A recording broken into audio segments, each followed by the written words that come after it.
The 55 to 65s have just overtaken the 18 to 24-year-olds as drinking the most, and that's the first time that's ever happened.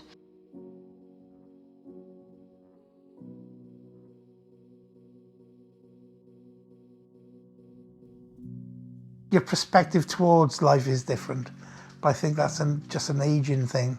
When we turn 50, our bodies change, and we don't metabolise alcohol as well as younger people.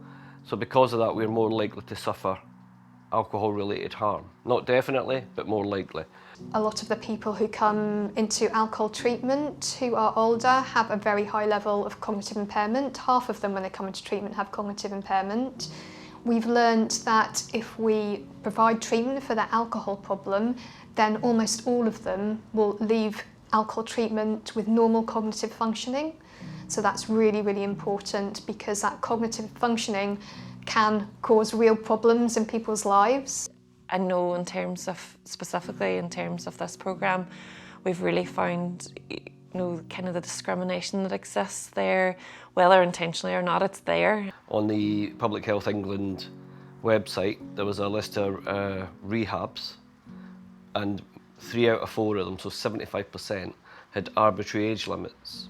So they were deciding if someone was 56 or whatever, that they couldn't or wouldn't help them. It's really saddening to think that some older adults, whenever they reach that 65, if they don't fit into a service based on an arbitrary age limit that was set a lot of years ago, then they have to go into a setting that isn't really catering for their specific needs. It may be a care home that they're advised to go to, which isn't set up to look at, they just need support with their addiction issue or their alcohol dependency. They don't need to necessarily be within a care home setting, but just the way the systems are set up, sometimes that pushes people onto services that aren't suitable for their needs. Getting the message out there and getting into other services and employers around how we work with people how we work with older adults who might have an issue with alcohol. Training with junior doctors.